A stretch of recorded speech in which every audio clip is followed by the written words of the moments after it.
Hey everyone, welcome back to You Are What You Love. I am your host, Marissa Tandon, and today my guest is a podcaster and fandom enthusiast. You may have seen her face on TikTok, where she has over 20,000 followers for her fandom jokes, or you've heard her voice on the Fic List podcast. So please welcome Erin to the podcast. Hey. Hello. I'm so excited to have you here. I feel like I carry your face around with me in my pocket, and now I get to see your face. No one else can, but we'll all get to hear you. What an alarming reality that we live in. My face exists in your pocket. It's such a wild, I think so much about the fact that internet, when I was growing up, was very much like, do not put your face on the internet. And now it's like, oh, I've seen people's faces like for months before I actually have a real conversation with them. Oh, 100%. And like thousands of people know my voice better than they know really anything about me, which is very unsettling and a little dystopian, but it's also my own fault. So it is what it is. Yeah, it is what it is. It's very there was something very comforting about it for a few years, and now I'm very overwhelmed by it. Mm-hmm. But I think it's it's the wild world of the internet. We can really connect in different ways, which is kind of cool. It's also very fun. So it's not all bad. Definitely not all bad. I mean, we wouldn't be having this conversation right now. True. So I do like that. I'll give that to the internet. Sure. That can be one win for the internet. Just one, if Just only one. They're hard-earned wins. They really are, every step of the way. Absolutely. Well, I know you as a fandom centric person from seeing your videos on TikTok and listening to your podcast, but I am curious because we are here to talk about one thing, which is the thing that changed you. What piece of media are we talking about today? So I debated a couple of different things, but the thing that I landed on in the end was Green Day's American Idiot album from ye old 2004. And that was definitely a turning point for me, which is why I thought it was a good thing to talk about in terms of you are what you love. That was it. That was the one thing. Yeah, I was excited when you picked this because I was like, we have not done a pop punk episode. Ooh. I don't know. I guess Green Day's pop punk, right? I'm not taking liberties there. I know. Definitely now. I mean, I think probably when they first started, they would have bristled at pop punk, but I think they've kind of fully embraced it, especially American Idiot being the turning point where they really went pop punk. Yeah. I think that's a true and fair assessment of where they sit in the genre now. Yeah, I feel like before they may have considered themselves more of like a rock era. I don't know. Pop punk to me is correct, but I'm always afraid that a music critic is going to send me a really angry letter, or Green Day themselves. And you never know. I mean, if Green Day sends us a really angry letter, I think we should talk about it on TikTok and generate more TikTok followers for ourselves. So maybe we just poke the bear. To be honest with you, I will frame it. So if they want to send me a really mean letter, it's the only time I'd be down. I'd be down to receive some hate mail. I think it'd be super fun. Billy Joe? Make my dreams come true. Yeah, it'd be very funny. No, I think pop punk is a fair assessment. You could argue just punk rock in general, sure, especially in terms of their origins. But I think pop punk is a very, very fair place to put them. Yeah.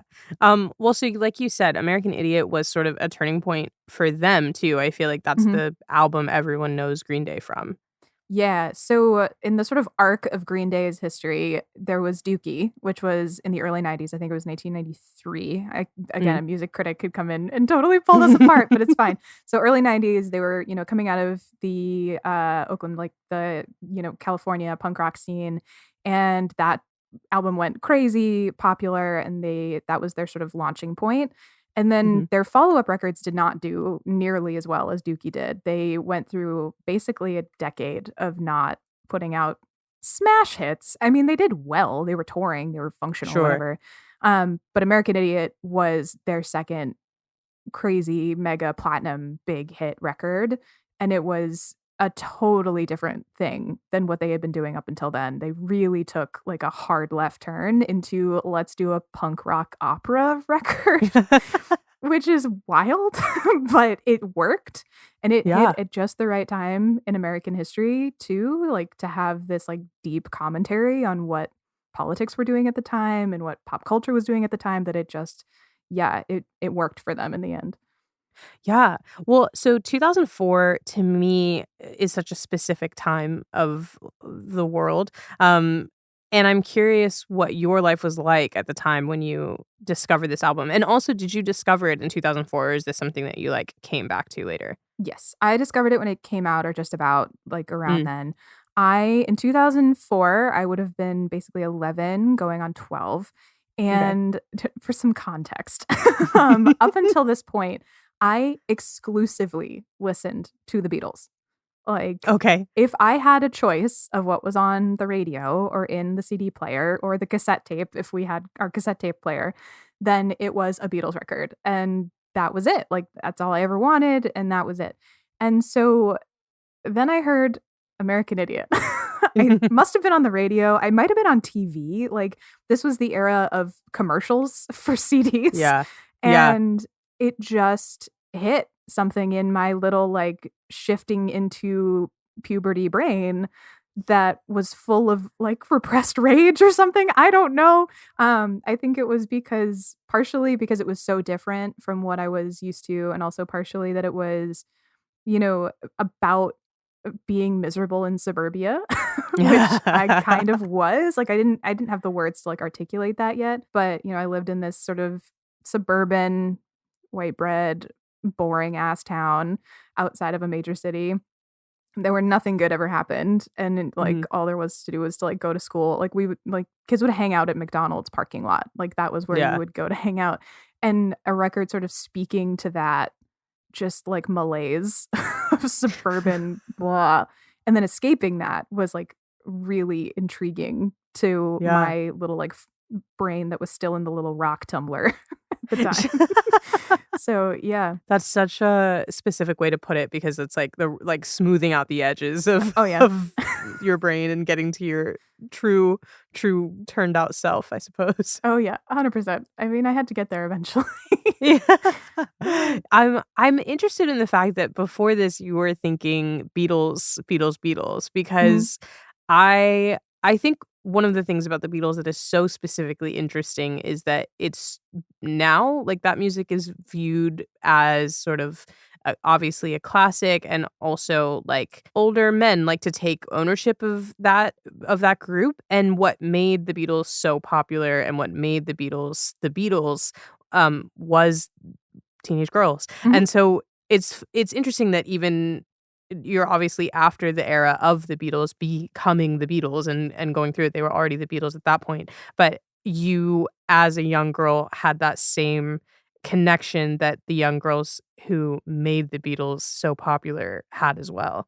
Um yeah, I'm always interested in that. I think it's such a I saw a very good comparison. I can't say that I was the one who came up with this because I saw someone tweet it, but they basically were saying like it's so weird that the Beatles have become something that we're gatekeeping from young women because it would be like if in 30 years old men took over Twilight and said that it Mhm. wasn't something that young women could enjoy. Oh yeah, Um 100%. and I was like, "Oh, what a great comparison." Yeah. I mean, that is truly a astute observation and an accurate sort of summation of the situation.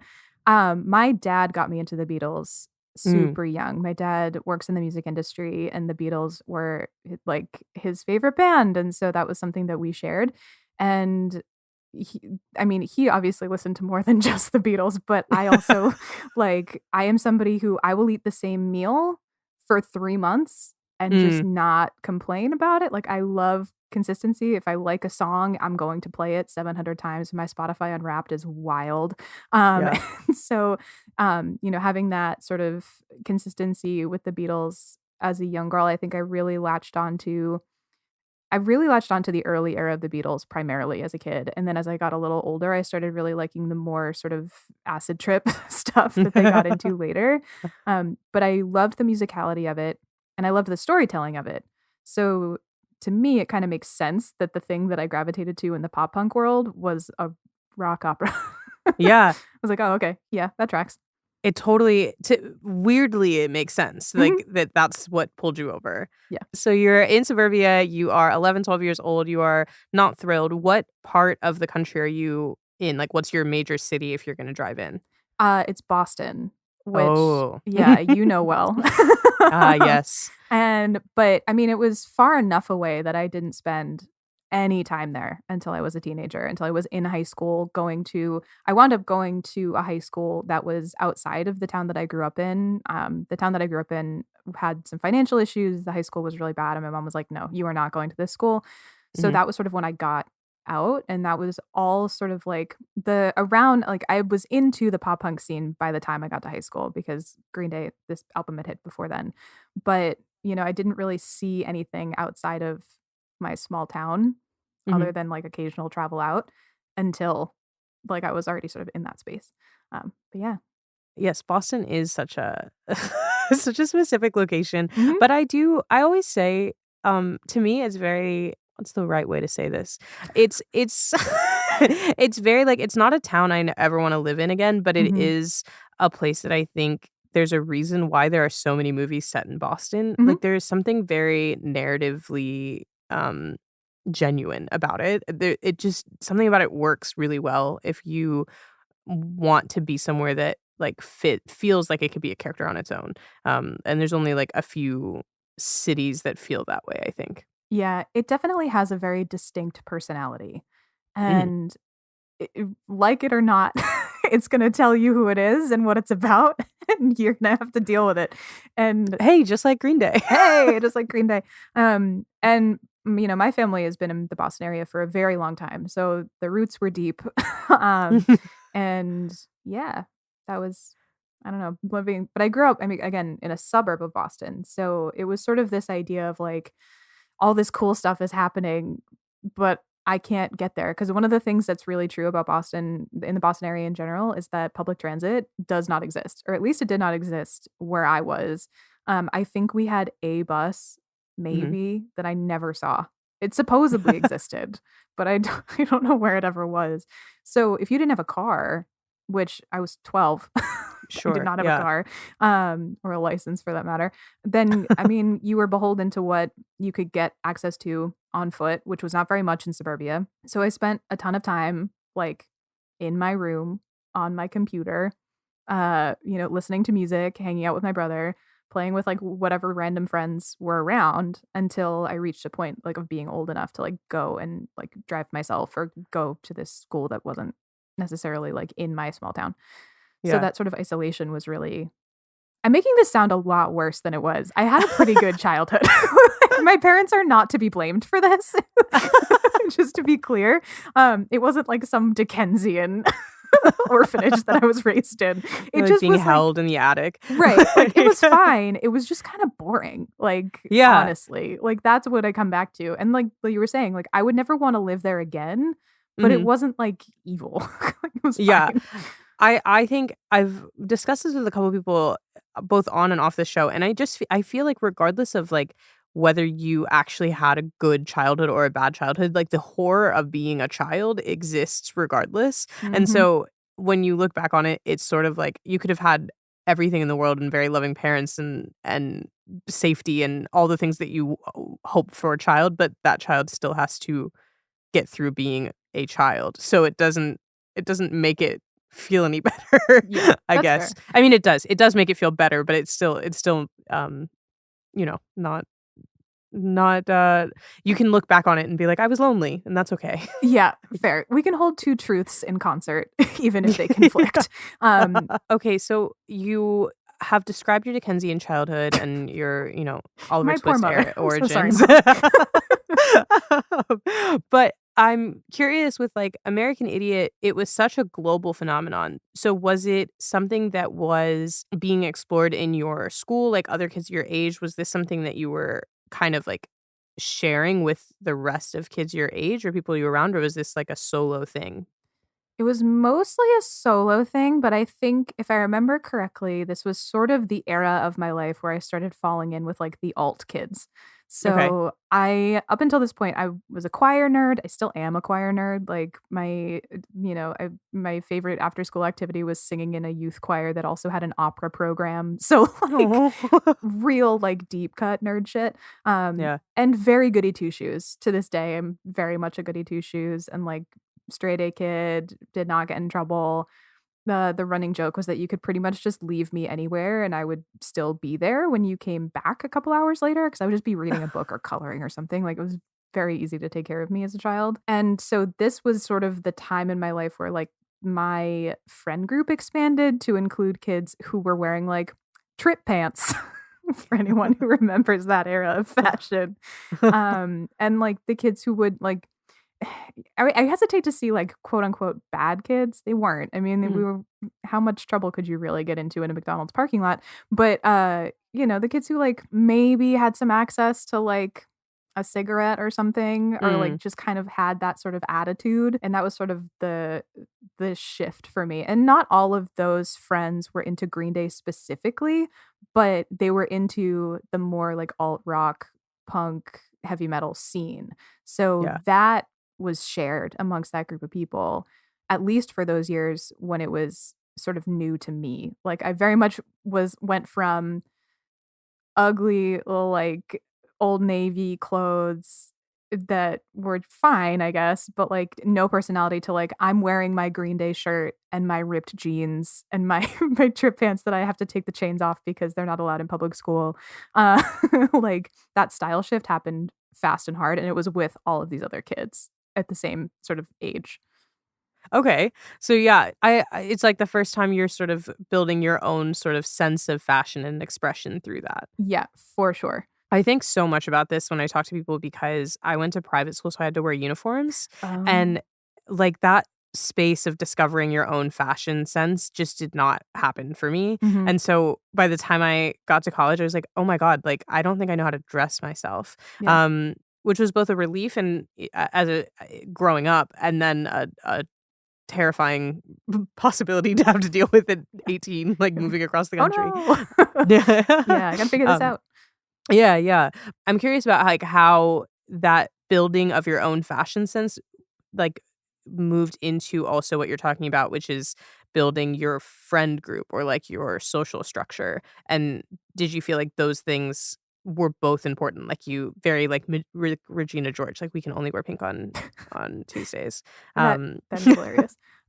I don't think necessarily it was restrictive in that way. I think the people that I sort of fell into were all sort of like the oddball kids and like I obviously am somewhat of an oddball and that worked for me and I found sort of my people at, that age and the people that I happened to be the most in tune with in terms of like interests and how we were like wanted what we were seeking in friendships, things like that were the kids who were, like, super into anime or super into, this sort of, like, nerd I hesitate to say counterculture because it wasn't actually truly counterculture, but the kids who were sort of, like, not the preppy kids. Because I also was not me and sports do not mix.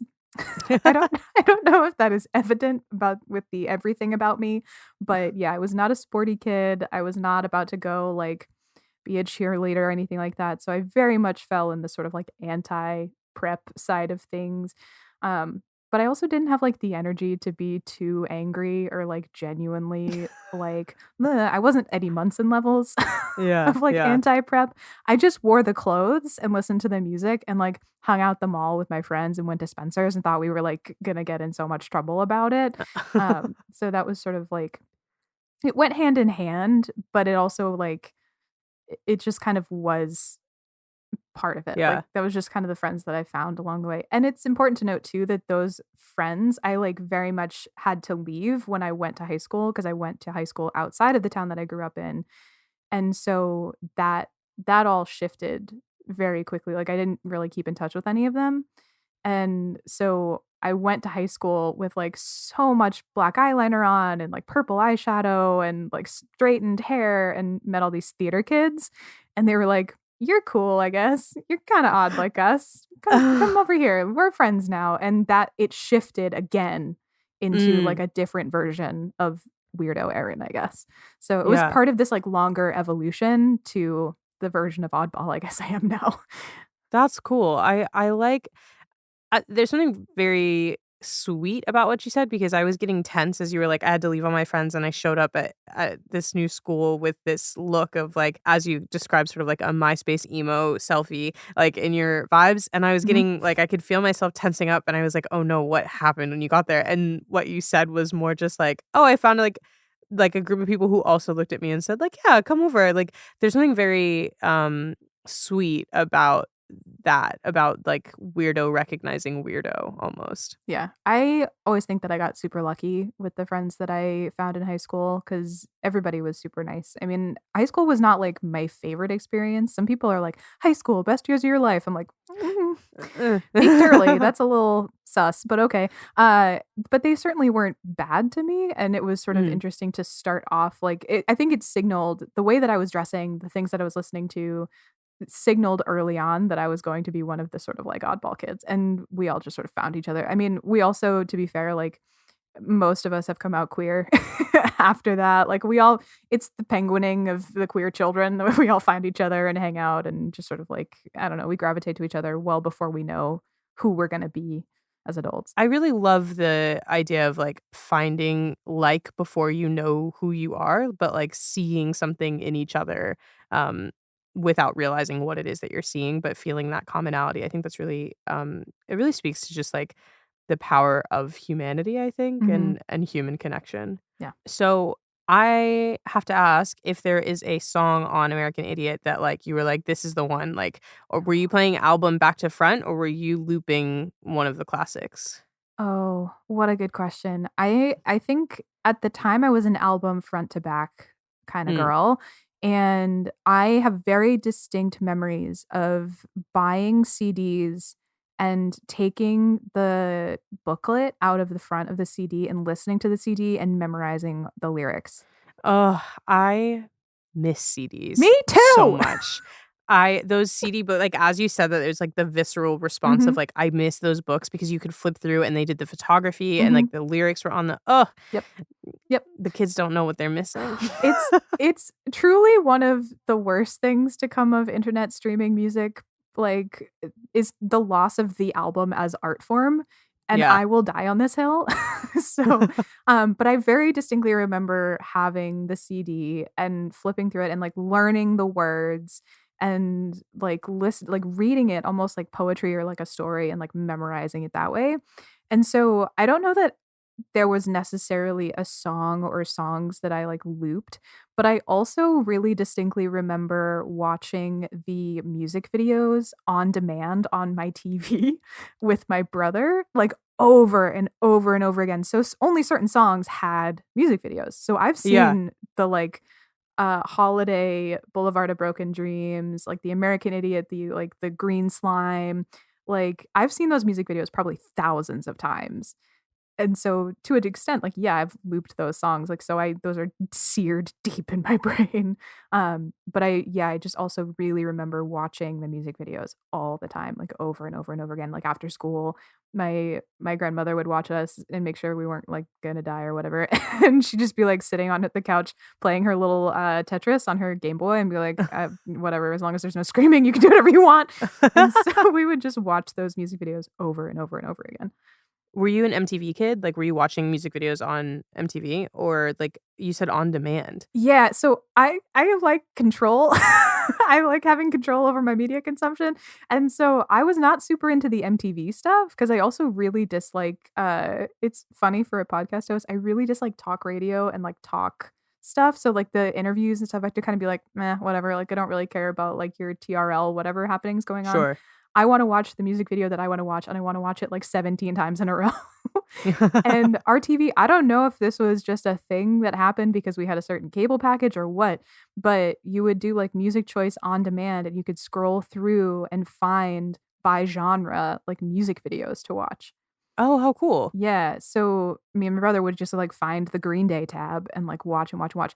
Funnily enough, also how I discovered My Chemical Romance. So, yeah, that was, like, like, Green Day to My Chemical Romance pipeline to Jimmy Eat World pipeline was real.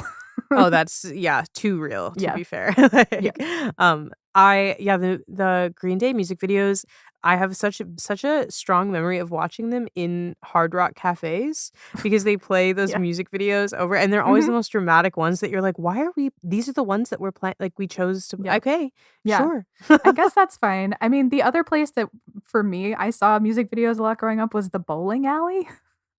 Oh, yeah. I don't know if that's like a universal thing or if that's just like a specific like if you went to the bowling alley as a child, then you saw a lot of like weird music videos at the I bowling think alley.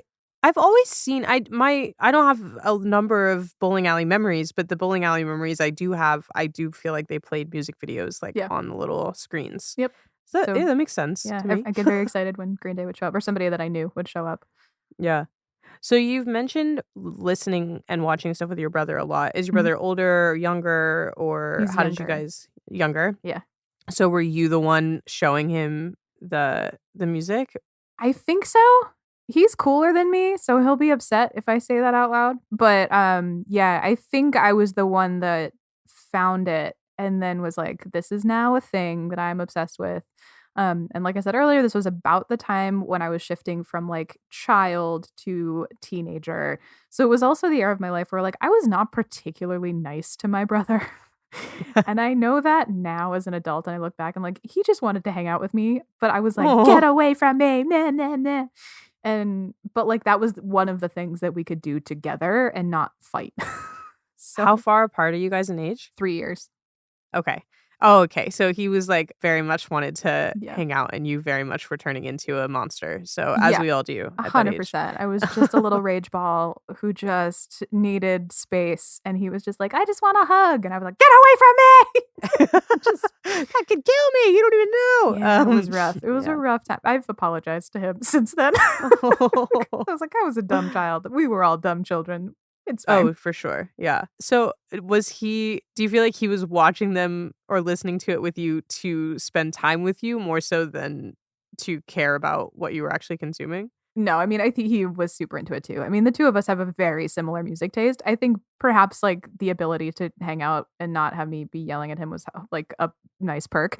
But I mean, he's even further into like the rock metal scene than I ever got. And so that shift, it was kind of also a time where like if I like when I was discovering things, he would sort of by proxy also discover them. So like it kind of worked out in his favor that he just like found it earlier than I did. So we got like the benefit of extra time being a little like rock gremlin. So Oh, so you've got the album itself, which I feel like everybody knows, especially like the classics like American Idiot, mhm. Boulevard of Broken Dreams. There's just like the ones that everyone knows. But you've got the album, you've got the classics, you've got that whole situation. And then eventually, American Idiot gets turned into a stage musical. Mhm. And I have to know what you thought about that, what had happened. I am probably gonna make some people sad when I say this. It wasn't my jam. No? I wasn't into it, which is absurd given the fact that, like, I was a theater kid. I wound up going to school for theater. Like, I was specifically a musical theater kid. You would think, a musical theater adaptation of this child's favorite, album or whatever. Sure. I didn't like it. Oh, A- no. It's the same. Well, I guess I have a hard time I'm learning things about myself as that I really like things in their original form, just like over and over again. So I had a really hard time with it not being the story that I had envisioned in my brain as I like watched it. And it was different. They had different songs, they were in different order. And I was like, no, no, no. The song that comes after, it should go from this song to this song and then this song to this song. And that's the story. And like that wasn't they made an adaptation. Like that is what an adaptation is. They didn't do anything wrong. I just didn't like it. So I had a hard time. And I never really got into it to be fair. Like I never saw it. I Oh, only really? saw I think I only ever saw clips of it and the documentary that they made Mhm. because they made a like making the American Idiot Broadway show. So I saw that and that was cool, but I had like Mhm. zero interest in the show. Interesting. Yeah. Well, something that you tapped on there that I'm curious about is, like, you said it's not the story I envisioned for the album, Mhm. and so I think that's something that maybe not so much now in the same way, but, like, definitely in that era and definitely in that type of music, there was this craft of making a type of album that felt like it connected and created a narrative all the way through. Mhm. Um And I don't know that we still have it in the same way. Some people do. I'm not gonna say that no musician is crafting an album that has a narrative for it, but it's Yeah. now a lot of times it's, like, about, singles and those types of things. Um, but what was do you remember what it was that you envisioned for that album and the story behind it? I guess I just really latched onto the whole story of, like, this kid who grows up in suburbia and gets really sick of it and then goes off to the city, meets this girl, and, like, she's all that, and she's super cool and, like, lives this life and has, all of these, like, really, like, gritty, difficult times and then, like, has to, like, heal, I guess, and that's, like, the whole thing.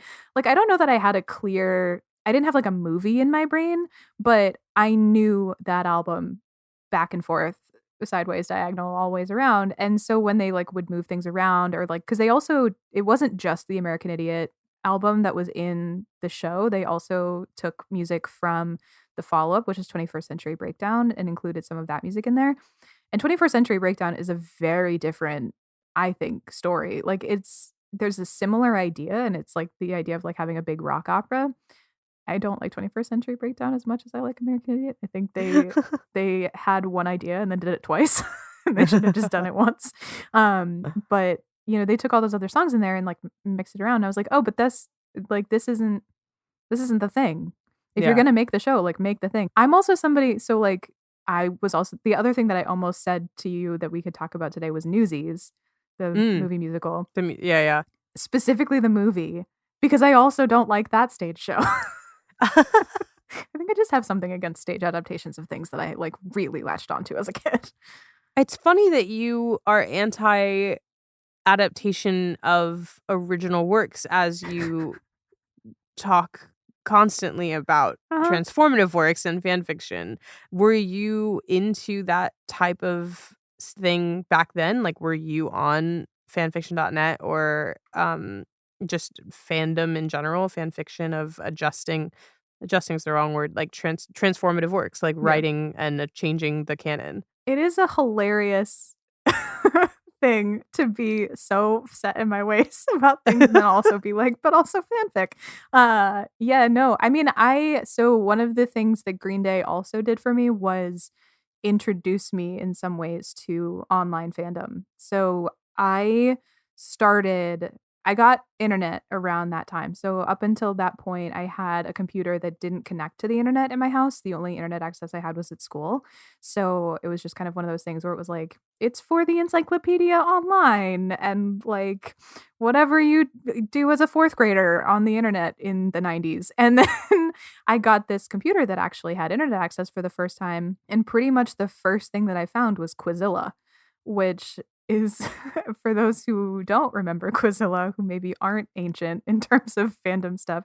Quizilla was basically like a quiz-based website that people co-opted to turn into a fan fiction and like RP site. So you would post quizzes in the format, but it was like literally just like fanfic. And so I found Green Day fan fiction online and was like, this is the best thing that's ever happened to me.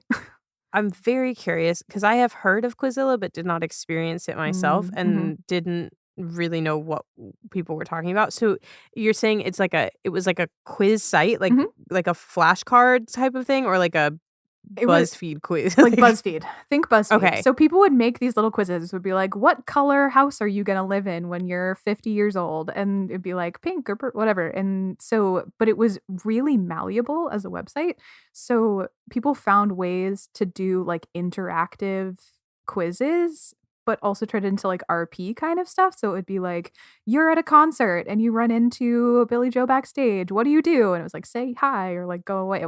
It was really sort of Oh, like a weird, interesting. yeah, Like a choose your own adventure yeah. self-insert fanfic. Yeah, and then it transitioned into people just writing fanfic and posting it on the site, and, like, I remember spending hours on there and keeping it absolutely secret. No one Yeah. could know. But it was, like, the thing that I spent most of my time doing. Does it feel like that's such a specific thing for people to have done, which is like Mhm, take a website that's meant for something completely separate and find a way to turn it into the platform that they want? Did it mhm. feel like there wasn't somewhere else for that to go? Like there wasn't a space for fandom to exist online? I think if it existed, it was too complicated for me to understand, or it was more adult than I was ready for. So in my case, I was, again, probably like 12, maybe 13 at this point. I was really just kind of figuring out like the internet as social space. And Quizilla skewed younger. It skewed more my age range. Things like LiveJournal existed for sure, and but a lot of fandom at that point existed in closed, moderated spaces or in like listservs. And I had no knowledge of sort of the wider circle of fandom history at that point. No clue. I was just really happy reading my little like basically, like, original character, but basically reader self-insert, Green Day Mhm. fan fiction. I was very pleased with my life, like, that was all I really wanted because it was very imaginative, and it was all, like, centered around, like, you or, like, basically a character that you could completely just put yourself into. They didn't really have their own personality, and, like, what it would be like to, date these people or meet them or go on tour with them or whatever it was. So, yeah, I there was definitely other ways that fandom existed online, but I was not aware of it. I was very happy in my little lane. How did you find this space? Did you, like, Google Green Day date Billy Joel? Like, I have how do you no get there? idea. I really do not remember how I found it, and that is, like, one of my deepest regrets that I don't have, like, a knowledge of, like, how did I do this? I did for a very long time. I spent a lot of time just, like, Google image searching band members that I liked and thought were cute and just, like, saving photos on photos on photos of them to my hard drive, which sounds really creepy, but I was a child, it's fine. We hadn't yet learned about parasocial relationships, so don't worry about it. But I would say, like, it must have been in the process of, like, Googling images of this, like, And band. then clicking over for Yeah, sure. like, it must have been like, maybe somebody made a quiz and that had photos in it, and that link took me to that quiz, like, that must have been how it happened.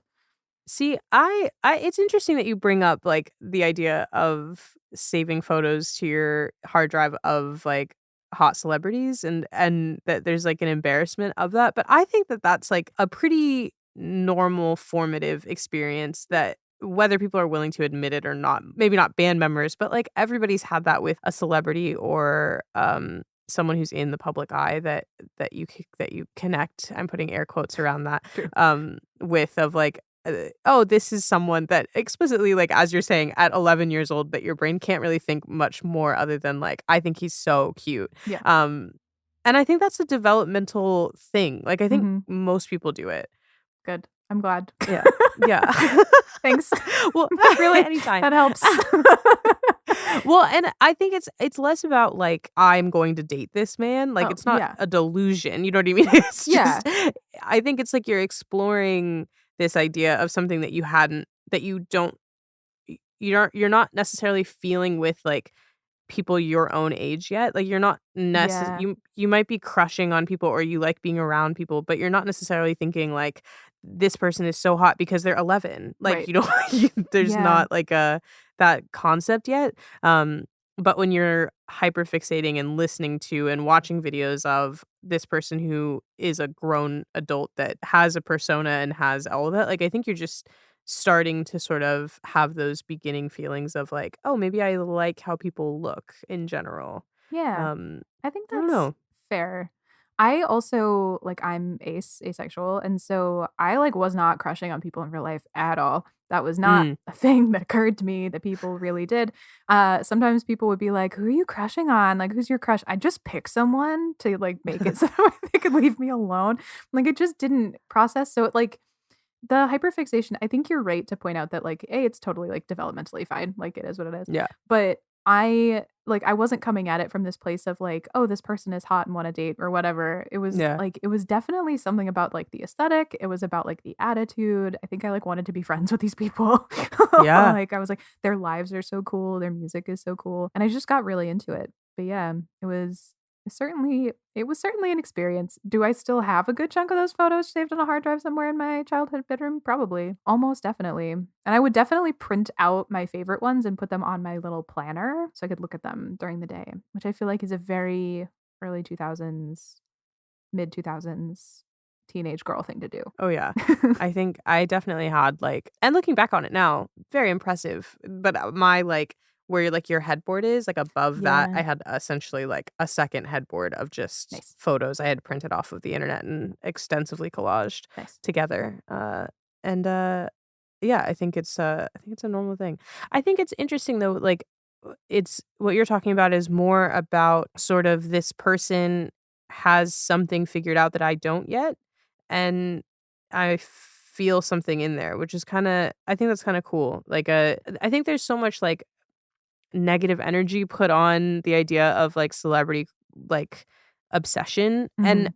I think when you're maybe I think at probably at most phases of your life, other than, like, extreme cases, which is not what I'm talking about, but just, like, the basic human thing of being like, I love Denzel Washington, and I will see every movie he's in." Like, Right. okay, well, you're not Denzel's friend, but that's cool. You can Mhm. you can do it. Fine. But I think, like, when you're talking about this idea of I wanted to be friends with Green Day, I liked the aesthetic. Like, there's still that element of self-discovery Mhm. of they have this style figured out. They have this, like they have this, like, feeling of suburban anger that I don't know how to put words on, but they've put a whole album on it. Yeah. And I think it's something interesting about, like, how perhaps we are able to project our own of feelings and emotions onto celebrities in a way that allows us to then say like, okay, now I know I want to dress this way, or I want to wear a pound of black eyeliner, or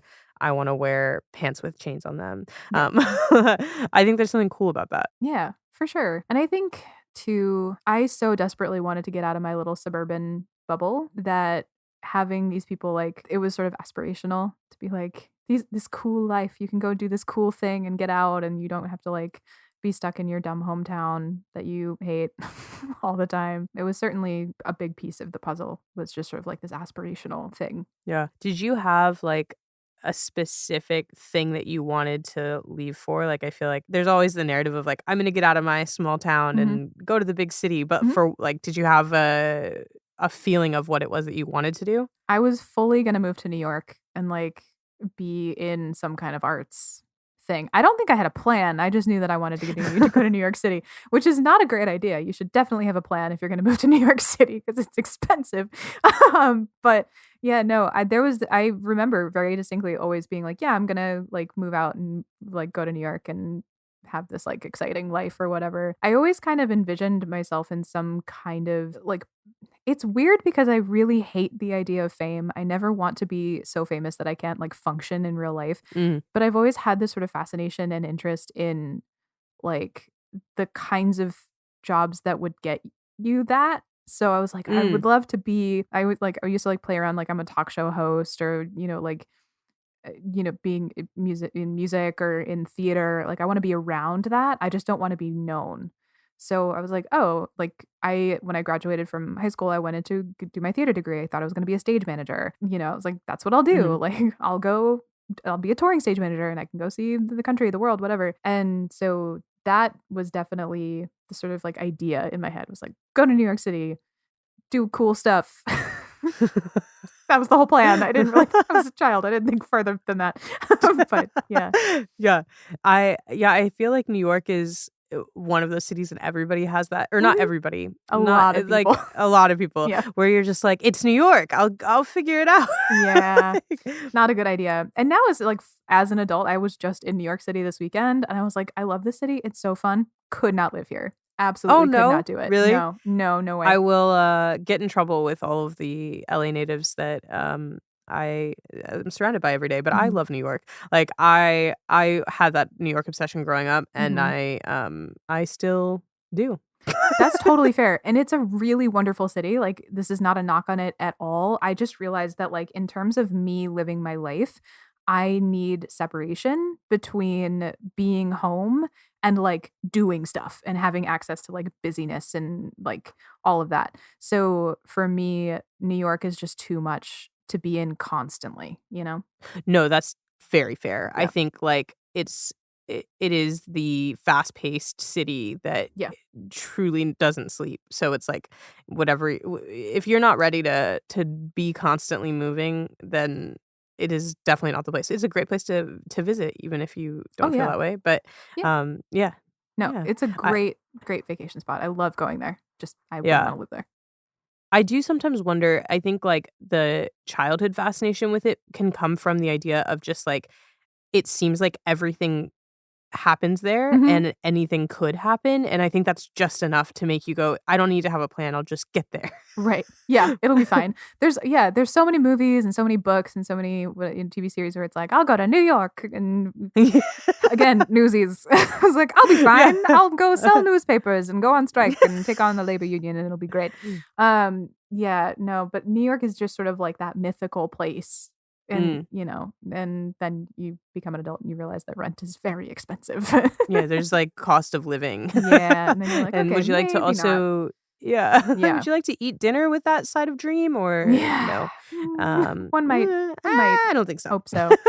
But yeah, no. Well, something you mentioned earlier is that your dad is in the music business. Mhm. And so did you grow up kind of around that world and did that have anything to do with your idea of maybe I want to be in this space? Yeah. Oh, for sure. I mean, I grew up going to concerts and sitting side stage and all that kind of stuff. Like nothing crazy, but my dad being crew certainly informed what I thought was possible as like a person to do for a living because it Mm. was like, oh, yeah, like you can actually work in these spaces and not be the band.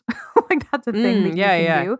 So that certainly influenced it. And like I knew I didn't want to be like my dad. Like I didn't want to be in music the way that he was in music. That just like wasn't the path that I was taking because I was certainly more school oriented than he ever was.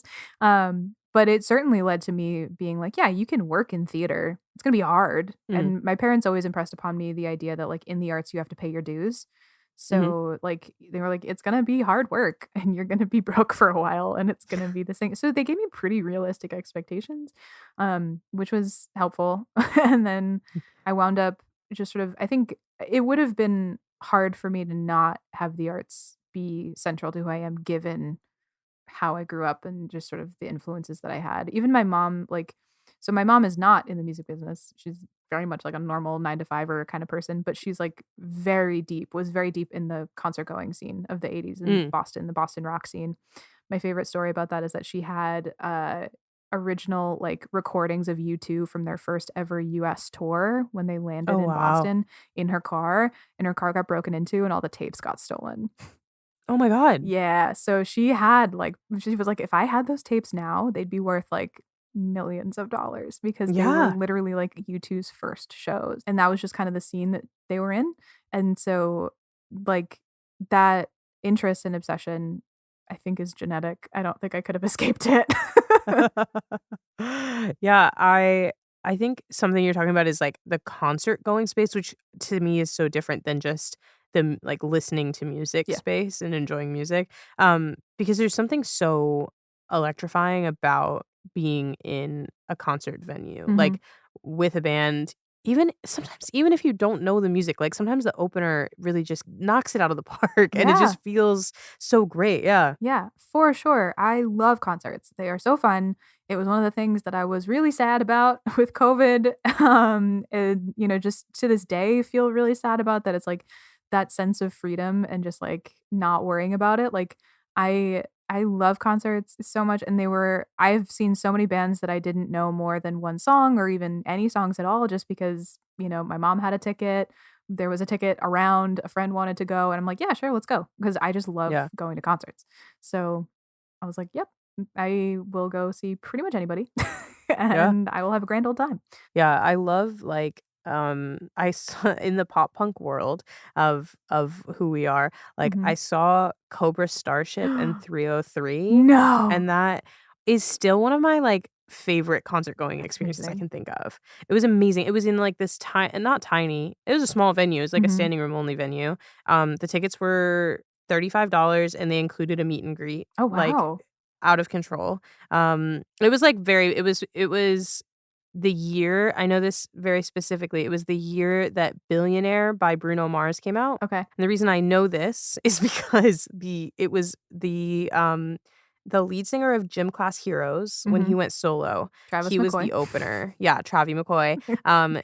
He opened for the whole thing, Mm. and Bruno Mars came out to sing Billionaire. Um, Wow. and that was, like, the opener. That's magic. What a And day. then, yeah, it was wild. It was, but I remember that one so specifically because it was, like, this wild, like, co-tour that Mhm. everyone was like, what a they were double headlining. So they did Mm. 2 headline, shows back to back, Mhm. and I was a Cobra Starship girl over 303. Mhm. What Oh, can me I too. say? Me too. I loved Yeah. Cobra Starship. They were so fun. Yeah. So fun. They were so fun, and Gabe Saporta, so silly, just as a So person, silly. so silly. Yeah. And there was that whole so for me, it was like the Green Day to Fall Out Boy track was also really strong. So once you got into Fall Out Boy, there was like this whole world of bands that you got into. Cobra Starship being one of them. The Academy was one of them. Mm. Panic at the Disco, obviously. There was just like this whole sort of like subculture of the pop punk era, and they all like toured together, and sometimes they would do these like promotional videos together, or like they would have like little like I think the Academy did like a tour vlog on like Apple. So it was like you felt like you knew these people. It was sort of Oh, yeah. yeah, but it was like it was weird because it was like pre YouTube being what YouTube is now. So it was like you had to like know where to find it. It was very specific. Yeah, it felt even more that era of YouTube and, like, the band YouTube thing, Mhm. it sort of felt like they were figuring it out at the same time, Yeah. and so it was almost I don't know that musicians would be that personal anymore, Yeah. Because I, like, hyper specifically remember All Time Low Mhm. used to do they used to do these ridiculous videos on YouTube where it was Jack Bearcat and Alex Gaskarth, and they Mhm. were in a hotel bed together, like, drinking wine and talking, and Yep. it was so I remember watching every single one of them and obsessing over Mhm. them and, like, feeling I was like, This is important content."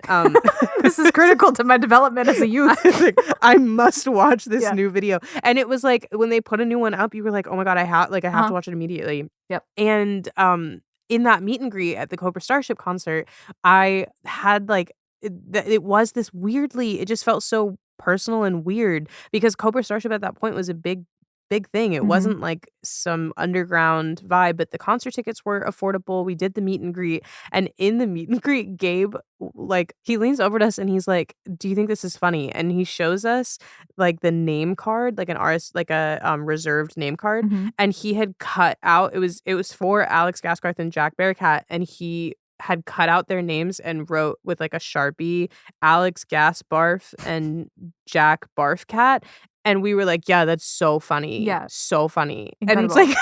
like we were like and he was like, "Good, good." And then I remember later seeing it, like, on Instagram and being like, "I helped with that joke." No, you didn't. You're a child. But But you were like, "I was a critical part of this process." I was really important. But That's my joke, basically. I basically wrote that joke, Right. and I'm so glad, like, you don't even know. You don't know how critical I am to Yeah. their friendship. Yeah. Yeah. But it was this era of, like, people who I think I remember being so obsessed with that group of pop punk Mhm. people that Green Day really paved the way for. Yes. Um and I remember being obsessed with them because they did not give a shit what people thought about them, Mhm. and I so desperately wanted to feel that way, Mhm. like, I remember being like, "Yeah, that is so funny, like, I can't believe you would just show someone that and post it on the internet, like, what a funny thing to do." I was like, "Yeah, like, it's just you're just enjoying yourself." There's, Yeah. like, a level of, like, like you said earlier, like, "This is who I am, and I'm gonna be that person no matter what. I Yeah. don't really care what you think." Definitely. Oh, yeah. And there was such a, like there was some camaraderie in it in a weird way that you kind of felt included in, and I was like, I don't actually, like, hang out with these people, but they're like, I remember the Academy is doing tour vlogs or whatever, and it did feel like you were part of the tour because it was them going to get, like, Chipotle or whatever, and they'd just be silly, and, like, you would be in on these little, like, inside jokes that were very much not inside jokes because they Yeah. were posted, but it felt like you were watching, like, your friends kind of. And so Yeah. that was a very sort of, like, I don't know, I wanna say, like, fulfilling experience, but it just, like, it felt good. It felt like you had this connection to this thing. And so I think the leap to fanfic made some sense because it was Mm, like you're already conceiving of these people as like I don't know, like outside of just the bounds of like that is singer man.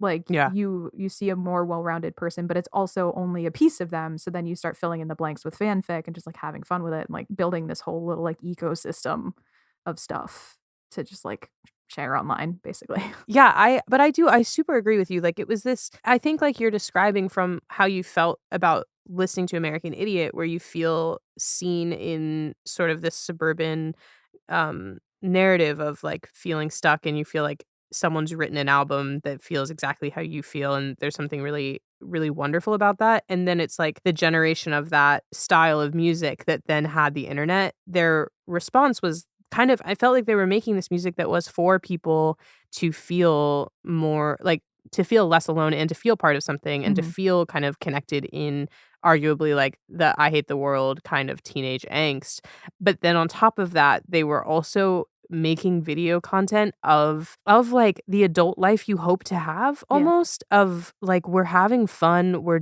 being silly, like, you don't have to grow out of how you feel, you don't have to become, like and to me, I was like, "Oh, they're adults, they're so old." They were, like, in their 20s, but, Yeah. like I'm fully like a decade older now than they were Yeah. then. Like Yeah, and it's like looking back on it now, you're like, "Yeah, of course they were having a great time, they were in their 20s, Yeah. like, traveling the world." Yeah. But but it almost gave you this feeling of, like, even if you don't have this feeling now, like, you don't feel so carefree or so silly or, so included in something, like, you could watch that video and feel both included in it now and also, like, maybe this is what the future could be Yeah, kind of thing? I for don't sure. know.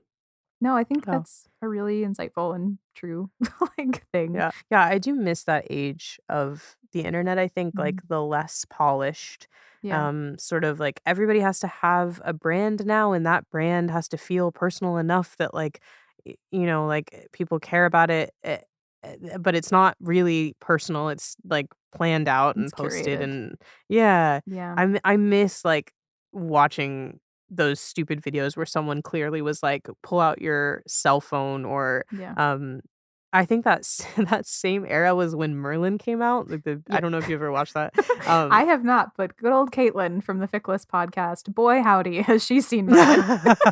It is I loved that show, but one of the things that they did, one season and I remember, again, feeling the same way I felt about, like, these tour vlogs, was they gave the cast camcorders, Mm, mhm. and they were told to just sort of, like, record throughout, and they didn't they're just actors in their 20s, they didn't know what to like, I'm sure they were given mandates of some sort, but they were just sort of, like, recording set life and they had all of these ridiculous videos that came out of it, like, they went to a theme park in France, and there were, like, these awkward videos of them being goofy on the roller coaster, like, in the theme park, and there's a video of someone killing a spider in a hotel room and, like, going to go buy milk, like, it's just these weird things that you shouldn't know about someone, but Right. that didn't it just felt honest, like, honest and fun, and you felt like you were part of the cast, even though you weren't, Yeah. obviously, I was across the world, like, Yeah.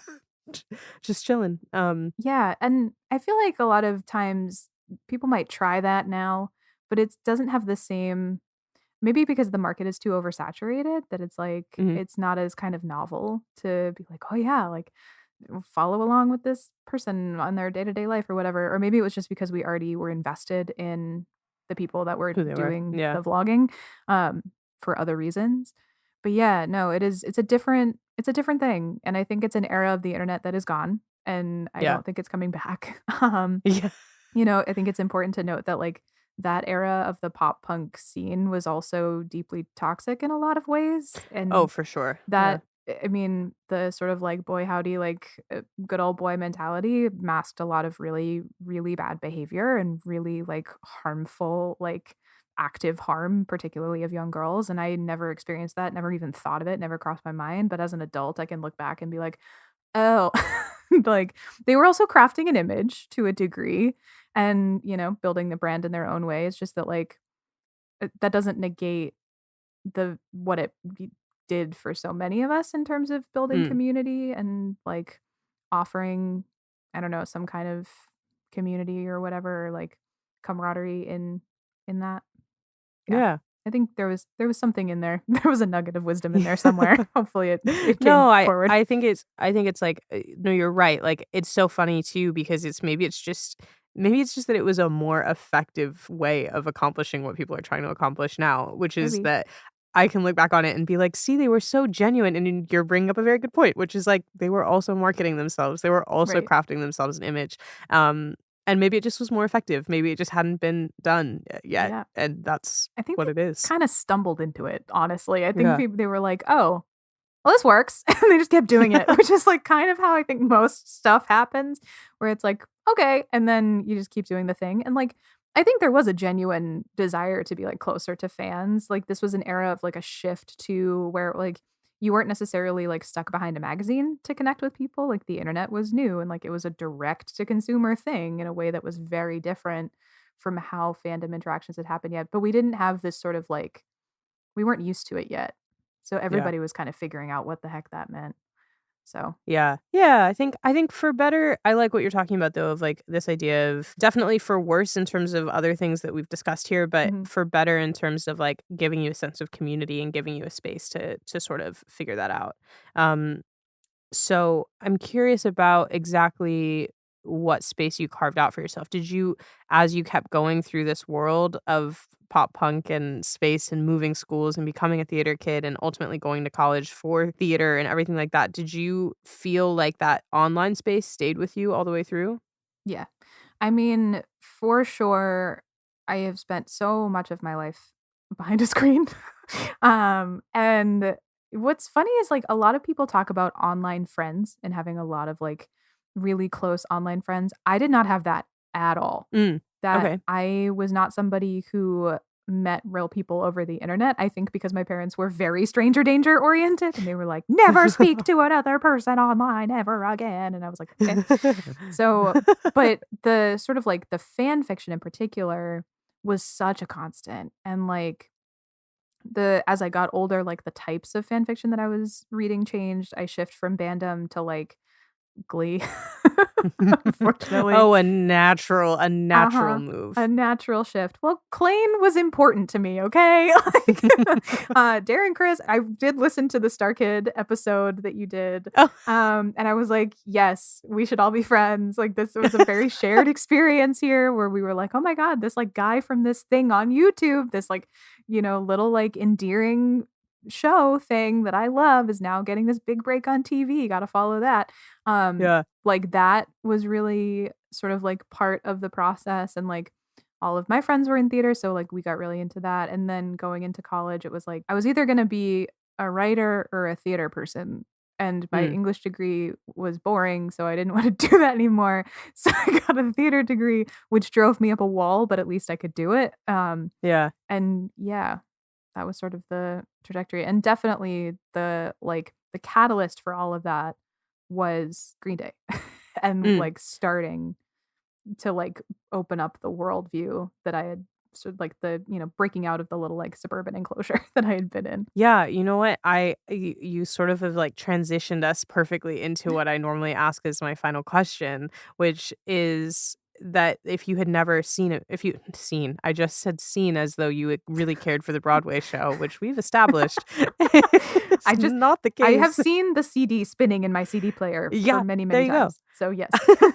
But if you had never listened to Green Day's American Idiot, what do you think would be different about who you are today? I mean, truly, Green Day was the catalyst for me, like my shift from being a child to being a teenager. And teenagerdom is where I found fandom, I found fan fiction, and like fandom and fanfic has been such a big part of my adult life. I mean, I co-host a podcast about fan fiction. Like many of the friends that I have, like I've connected to because we are shared fans of something or other, like, whatever show it may be. Like so much of my life would be different if I had just sort of kept on my little path. I think I maybe some of it would have come to me anyway. I probably would have still found Glee. But the this sort of opening up of that worldview, like, it was so the American Idiot album was critical to that being sort of the catalyst to be open to new things and change. Yeah. Um, Yeah. so it was yeah, it was big. And, I needed to be able to feel my feels. And that album really let me be angry for the first time in my life in a Yeah. very like real way. And that was really important too.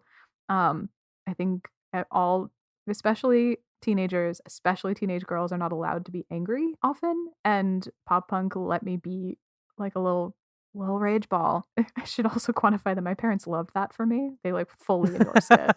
My mom, I had a pair of jeans that I wrote like Green Day and My Chemical Romance lyrics all over and like drew little broken hearts and was like real emo about it. And Yeah. she was like, "Can I help?" Oh, And I let her that's write so "Mom, what's here" sweet. on the knee. And so like, Oh. but it was sort of like it's funny to say it, but like safe way to Mm. have like a rebellion or like be a little emo kid and just sort of like be safe in the feels, but also like feel them and like scream them in the car. Yeah. I think you touched on something really important, which is the idea of like teenage girls not being allowed to feel anger or rage Mhm. or to feel things intensely Mhm. in that way. And I think we ask young women to repress big feelings across the board, which makes it so difficult to ultimately like learn how to express yourself. Mhm. And I love the idea that, like you said, like, it's not like you had, like, a bad childhood. You clearly had parents who loved you. Like, Mhm. you were just still there's still a circumstance of being angry and wanting to be able to feel that, but then being told that you can't feel that. And then on top of that, when things are good, being told, like, "Well, things are good. Why are you so upset?" Right. And it's just the concept of just being alive Yeah. sometimes and getting through that. And I think there's something really powerful in the idea of it, like, just being a safe thing to, like to express yourself through that, like, to Mhm. scream the lyrics of an album that is probably about things that are a bigger d like, on a bigger scale than you've felt at 11, Yeah. but you do still feel that connection of, I'm just as angry as these people that are screaming about their boulevard of broken dreams. My dreams are broken. I'm 11, but they're broken. Right. I am upset. Like, I'm upset, I don't know how to express it, Right. and I know that this person feels as upset as I do, and therefore I can release that without it becoming a problem. Yeah. I think there's really something special about that, Yeah. and I'm glad that you had that. Me too, man. It was great. Yeah. Thank you, Green Day. You Thank you, Billy Joel. When we said earlier we wanted a mean letter from you, what we meant was we really love you, and it was a cry for attention. we just Freaking wanted you to was just yeah, have you ever heard of the concept of negging? 'Cause yike. I mean, not wrong.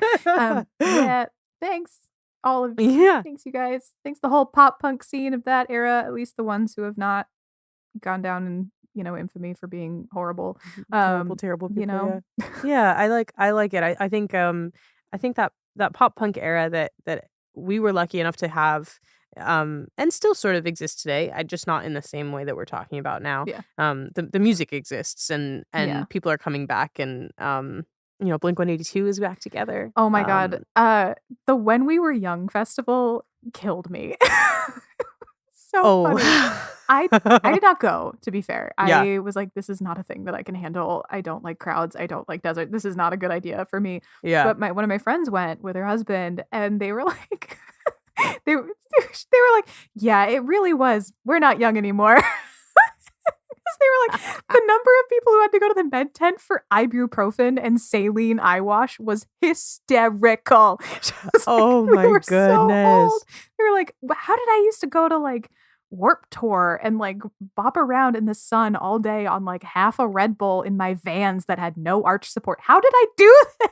Oh my gosh. So Yeah, funny. I'm always so jealous of people who talk about Warped Tour because it was just before my time. Yeah. So I was too young to go and Mhm. then but old enough to recognize that I didn't get to go. Yeah, I And wasn't allowed to go. My parents were really, really worried about safety, which I think was valid. Yeah, So very I did fair. not go. That was like the one concert that I like didn't go to. I mostly went to concerts where my parents could like go with us. So Yeah.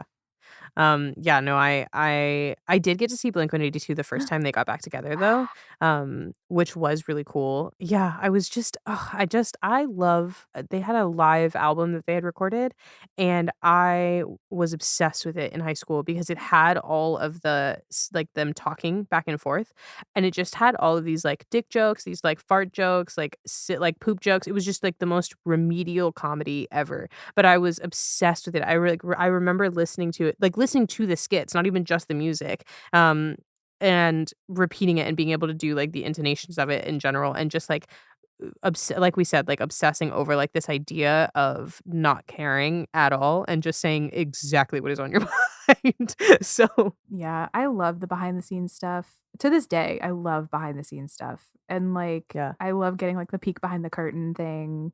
And I think that kind of started with that. It was like, yeah, I want to see how like what it's like to like make this thing Yeah. or be in this crew or whatever it is. Yeah. Well, thank you to Green Day and all of pop punk for making young women feel like it's okay to feel, I guess, is Yeah. a nice little button on what we've talked about Sure. today. That works. Um, yeah. And thank you to you, Erin, for joining me today and for sharing and talking about Green Day and giving me a chance to talk about pop punk because boy, howdy, we could have talked for a really long time. We can talk offline. We can keep the Zoom going, turn off the microphones, and just hang out. Exactly. Between now and next Wednesday, if you want to keep in touch, you can follow me on social media at Marissa Kamari, anywhere you get your social media fix. You can also sign up for my newsletter by going to our website, tandonproductions.com, clicking on You Are What You Love, and signing up there. I send out an issue with every episode of this podcast. And we just started a Discord server, so if you want to connect with me, with other listeners, and talk about the types of things that we are talking about on this show, you can join that by clicking on the link in the episode description. Until next Wednesday, I hope you are enjoying what you love.